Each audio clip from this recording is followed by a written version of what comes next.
नमस्कार दोस्तों, स्वागत है आप सभी का। आज मैं आप सबके लिए पीजीटी हिस्ट्री का सिलेबस लेके आया हूं। तो चलिए शुरू करते हैं कि क्या सिलेबस है हमारा। तो सबसे पहले इन लोगों ने बताया, केबीएस वालों ने, केंद्रीय विद्यालय का सिलेबस है पीजीटी हिस्ट्री का। बताया कि एनसीईआरटी से हमें जो सिलेबस है हमारा वो एनसीईआरटी पर बेस रहेगा, और सीबीएसई जो सिलेबस है, जो बुक्स का, टेक्स्ट बुक का, वही सिलेबस हमारा पीजीटी हिस्ट्री का रहेगा। तो सबसे पहले उन्होंने बताया कि हमें 11वीं की क्लास की बुक्स और 12th क्लास की बुक को अच्छे से पढ़ना है। ठीक है, तो हमारा जो मेन फोकस रहेगा वो 11th और 12th की क्लास की बुक्स पर रहेगा। और इन्होंने बताया कि आपकी डीप नॉलेज के लिए, डीप अंडरस्टैंडिंग के लिए, ये आप हमसे ग्रेजुएशन या पोस्ट ग्रेजुएशन लेवल के क्वेश्चन भी पूछ सकते हैं। तो चलिए शुरू करते हैं। हम देखते हैं सबसे पहले हमारा इन लोगों ने सिलेबस क्या दिया है। तो राइटिंग एंड सिटी लाइफ, इनने फर्स्ट यूनिट या फर्स्ट टॉपिक दिया है कि राइटिंग एंड सिटी लाइफ। तो ये है हमारा लेखन और शहरी जीवन, लेखन और शहरी जीवन। फिर इसके बाद इराक, तीसरी शताब्दी ईसा पूर्व। इसके बाद ग्रोथ ऑफ टाउन, शहरी जीवन या कस्बों का विकास। ठीक है, फिर इसके बाद nature of early urban society, nature of early urban society. इसके बाद हिस्टोरियंस डिबेट। तो ये फर्स्ट यूनिट का सिलेबस था। लेखन, इराक, तीसरी शताब्दी ईसा पूर्व, कस्बों का विकास, प्रारंभिक शहरी समाजों की प्रकृति, लेखन और उपयोगों पर इतिहासकारों की बहस। फिर इसके बाद हमारा जो हमें जो दूसरा टॉपिक दिया है वह दिया है ऑन एम्पायर अक्रॉस 3 कॉन्टिनेंट। तो 3 महाद्वीपों में एक साम्राज्य। ठीक है, 3 महाद्वीपों में एक साम्राज्य।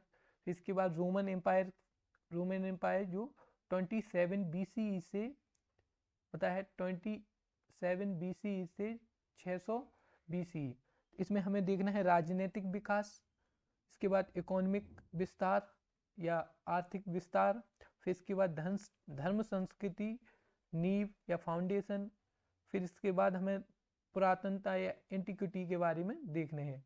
फिर हिस्टोरियंस व्यू भी हमें इसमें देखने पड़ेंगे। चलिए नेक्स्ट टॉपिक देखते हैं। इसके बाद खाना बदोश एम्पायर्स के से, ये तीसरा चैप्टर है हमारी 11th क्लास की बुक का। 11th क्लास की बुक को ही बेस माना है, या फाउंडेशन हमारी 11th क्लास की बुक ही रहेंगी, 11th और 12th क्लास की जो एनसीईआरटी की बुक्स हैं।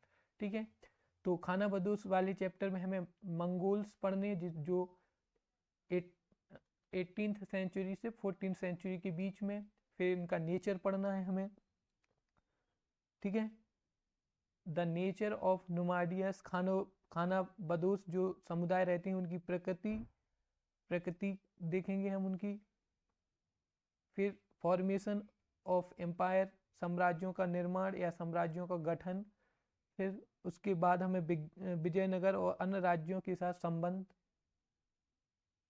विजयनगर नहीं, Vijay relation with the other state. ठीक है, फिर इसके बाद हिस्टोरियंस व्यू, हर टॉपिक में हमें हिस्टोरियंस के व्यूज देखने हैं। तो जल्दी जल्दी से हम लोग देख लेते हैं इस सिलेबस में और क्या है। तो 3 ऑर्डर्स। ठीक है, इसके बाद हमें 3 आदेश देखना है, जो वेस्टर्न यूरोप 18th सेंचुरी से 16th सेंचुरी के सब टॉपिक है इसका। फ्यूडल सोसाइटी के बारे में पढ़ना है एंड उसकी इकोनॉमी पढ़ना है। फिर formation of state, feudal society मतलब सामंती समाज।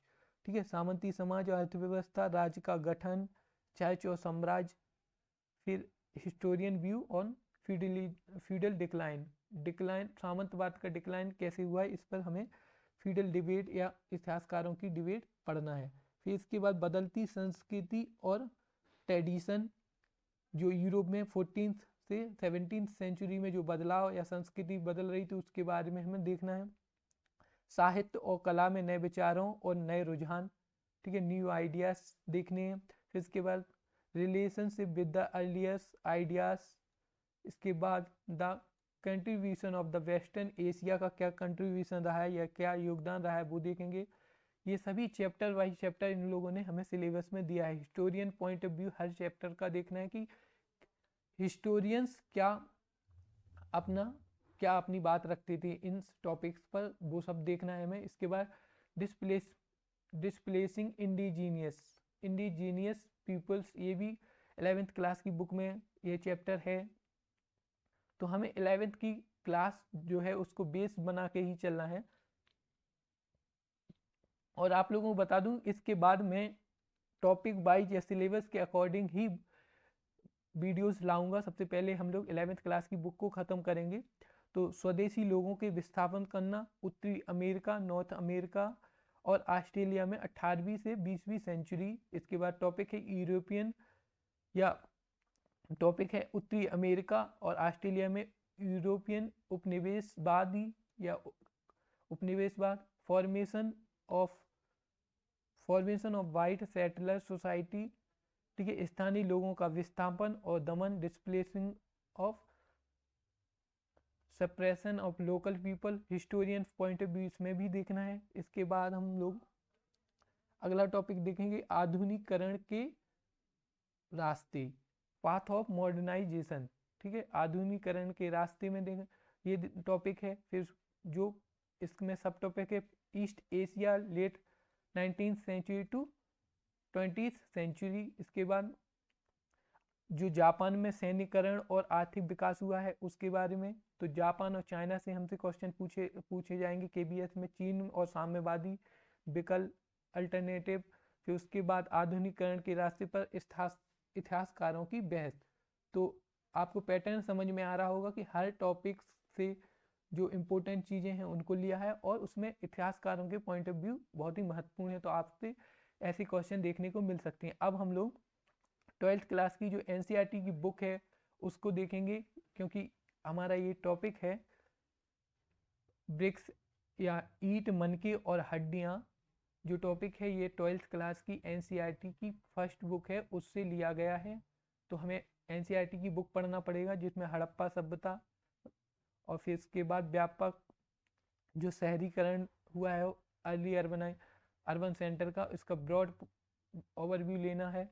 फिर टॉपिक में story of discovery of Harappa civilization, फिर हमें केंद्र खोज की कहानी या हड़प्पा सभ्यता की खोज ये। इसके बाद एक प्रमुख स्थल पर रिपोर्ट ऑन मेजर साइट, ठीक है, ये टॉपिक है। इसके बाद हम लोग दूसरा जो हमारा चैप्टर है या सिलेबस का पॉइंट है किंग्स, फार्मर्स एंड टाउन्स।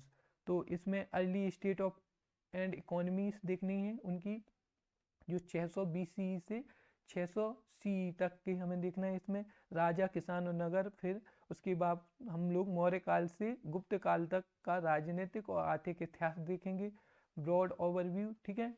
फिर इसके बाद स्टोरी ऑफ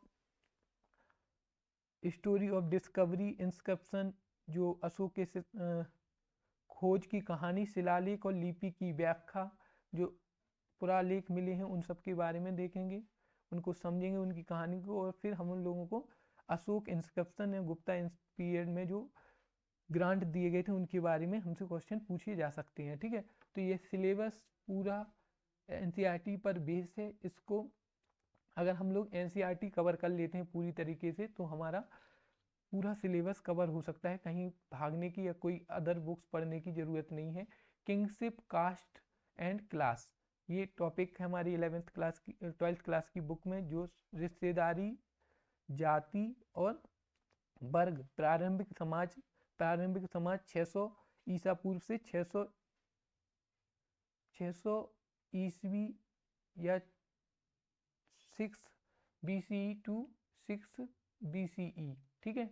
फिर इसके बाद सामाजिक इतिहास या broad overview of social history using the Mahabharata, ठीक है। तो सामाजिक इतिहास महाभारत का प्रयोग करके ये टॉपिक दिया है। फिर इसके बाद जाति, वर्ग, रिश्तेदार और लिंग सामाजिक इतिहास के मुद्दे, इंक्लूडिंग कास्ट, जो सोशल हिस्ट्री है या issues in social history including caste, class, kingship and gender. फिर story of discovery of of discovery है या पब्लिकेशन है महाभारत का, उसके बारे में हमसे पूछा गया है। फिर इसके बाद महाभारत के कुछ अंशों को इतिहासकारों द्वारा वही जो डिबेट है उनसे क्वेश्चन आएंगे, किस प्रकार से इतिहासकारों ने इनके अंश हैं जो महाभारत के उनका यूज किया है, वो पॉइंट है। और ये सभी टॉपिक हमें बुक्स में मिल जाएंगे, ठीक है। थिंकर्स, बिलीफ्स एंड बिल्डिंग्स, ठीक है, ये टॉपिक है। फिर इसमें हमें कल्चर डेवलपमेंट जो 600 BC से 600 ये टाइम पीरियड है, इस टाइम पीरियड का ही हमें जो भी पढ़ना है हमें इसी टाइम पीरियड से पढ़ना है, ठीक है। तो उससे आगे का या अभी तो फिलहाल इस एग्जाम में हमें नहीं पढ़ना है। और इसके बाद हम लोग जो वैदिक धर्म, जैन धर्म, शैववाद और वैष्णव धर्म है, इन सब के बारे में पढ़ेंगे। जैनिज्म, वैष्णविज्म, शैविज्म, ठीक है, वैदिक रिलीजन, पूरा रिलीजन पर फोकस है। फिर उसके बाद स्टोरी ऑफ डिस्कवरी, सांची स्तूप, ठीक है, इन सब के बारे में, सांची स्तूप के बारे में पढ़ेंगे। संक्षिप्त में पढ़ना है ये सब हमें। खोज की कहानी, कैसे उसकी खोज हुई सांची की, क्या सब हुआ, इसके बारे में पढ़ना है। फिर इसके बाद हमारा जो टॉपिक है वो है मिडवल इंडिया का यात्रियों की नज़र से, ठीक है, thought the ice of travellers, ये है। इसके बाद हमें समाज की अवधारणाएं, ठीक है, इसके बाद हमें व्यापक अवलोकन या ब्रॉड ओवरव्यू आउटलाइन देखना है। सामाजिक और सांस्कृतिक जीवन की रूपरेखा जैसे वे यात्री खाते में दिखाई देते थे या बताते थे, ठीक है। सोशल कल्चर लाइफ स्टोरी, फिर लेखन की कहानी, ठीक है, स्टोरी ऑफ देयर राइटिंग्स। इसके बाद अल-बरूनी और इब्न बतूता, फ्रैंको बर्नियस, इन सब के बारे में अल-बरूनी, इब्न बतूता, फ्रैंको बर्नियस को डिटेल से पढ़ना है। इसके बाद हमारा भक्ति और सूफी ट्रेडिशन, भक्ति और सूफी ट्रेडिशन चैप्टर है जो उससे है। Changing in religion, belief and डोबेटी, ठीक है, जो धार्मिक विश्वास और भक्ति ग्रंथ में परिवर्तन है उन सबसे है, ठीक है। और फिर broad overview outline of religion development during the period of saints, ideas and practice of the Bhakti Sufi. फिर उसके बाद स्टोरी ऑफ ट्रांसमिशन, हाउ भक्ति सूफी कंपोजिशन हैव बीन प्रिवेस्ड, ठीक है, प्रिजर्व्ड, ठीक है, हैज बीन प्रिजर्व्ड। फिर इसके बाद हमें एक्सपर्ट एक्सट्रैक्ट द सिलेक्टेड भक्ति सूफी वर्कर्स, ठीक है, हमें सूफी जो सिलेक्टेड सूफी वर्कर्स हैं उनके बारे में पढ़ना है। ऑन इम्पीरियल कैपिटल विजयनगर के बारे में हम देखेंगे उसके बाद, और उसका ब्रॉड ओवरव्यू लेंगे, ठीक है, ब्रॉड ओवरव्यू लेना है। आर्किटेक्ट के देखना है, हम्पी के बारे में, और कैसी न्यू बिल्डिंग्स बनी थी इन सब के बारे में हमें पढ़ना है, ठीक है, new buildings during the Vijayanagara period. फिर इसके बाद story of discovery, account of the Hampi was found, कैसे हम्पी की खोज हुई उसके बारे में पढ़ना है। फिर उसके बाद visuals of buildings at Hampi, ठीक है, हम्पी के विजुअल्स के बारे में, तो पूरा विजयनगर साम्राज्य वाला चैप्टर हमें पढ़ना है। फिर इसके बाद peasants, zamindars and the state, जो मिडवल इंडिया की 11th-12th क्लास की बुक है उसमें ये चैप्टर है। इसी से अग्रेनियन सोसाइटी या कृषक समाज, मुगल एम्पायर और कृषक समाज के बीच क्या संबंध थे उनकी, ये सब हमें आइन अकबरी को आधार बनाते हुए ये अग्रेनियन रिलेशनशिप देखना है 16th to 17th सेंचुरी के, ठीक है। Patterns of change over the period, इस समय क्या बदलाव हुए ये सब देखना। फिर स्टोरी ऑफ डिस्कवरी, मतलब ये सब कैसे हमें पता चला, ये सब डिस्कवरी कैसे हुई, इन सब के बारे में हम लोग कैसे जानते पीरियड समाज इनके, तो उन सब के बारे में हमें अकाउंट्स या इन सब को ट्रांसलेशन जो आइन अकबरी है उनसे पता चलता है, और आइन अकबरी को हमें अच्छे से पढ़ना है, ठीक है। फिर इसके बाद जो उपनिवेशवाद है भारत में उसके बारे में हम पढ़ेंगे, ठीक है। उपनिवेशवाद जो ब्रिटिश कंपनी आई या जो हमारी बुक है उससे हमने पढ़ना है।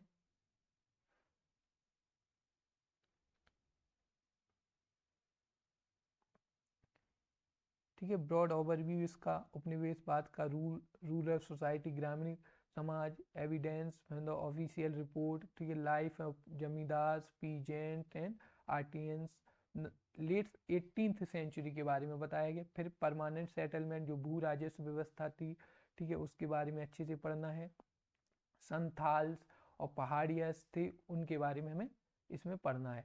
Story of the official record, कैसे हमें रिकॉर्ड्स मिले हैं उसकी स्टोरी देखना है। जो ऑफिशियल रिकॉर्ड में जो स्टोरी दी हुई है उनके बारे में पढ़ना है।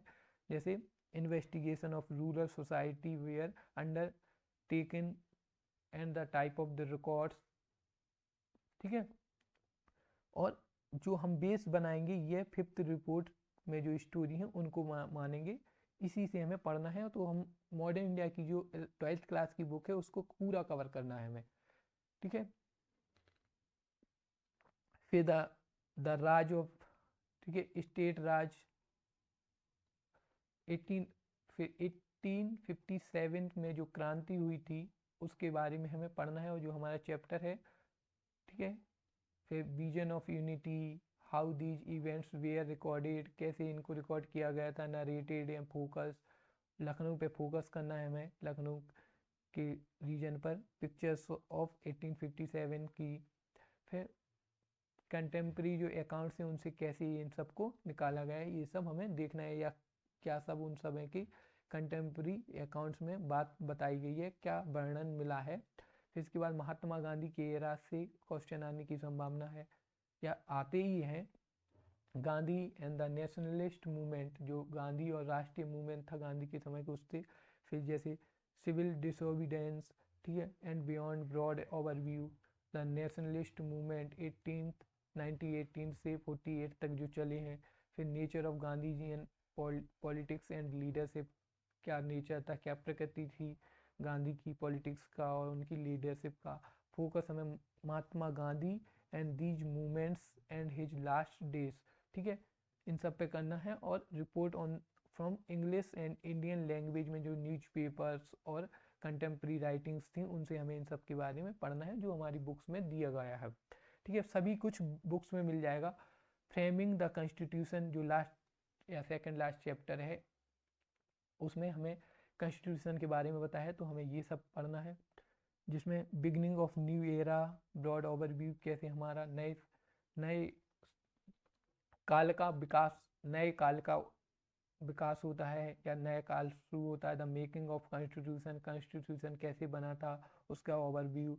इंडिपेंडेंस कैसे मिली या independence, and then new nation state, फिर भारत एक नए स्टेट के रूप में कैसे खड़ा हुआ। The making of the constitution, कैसे बना कॉन्स्टिट्यूशन।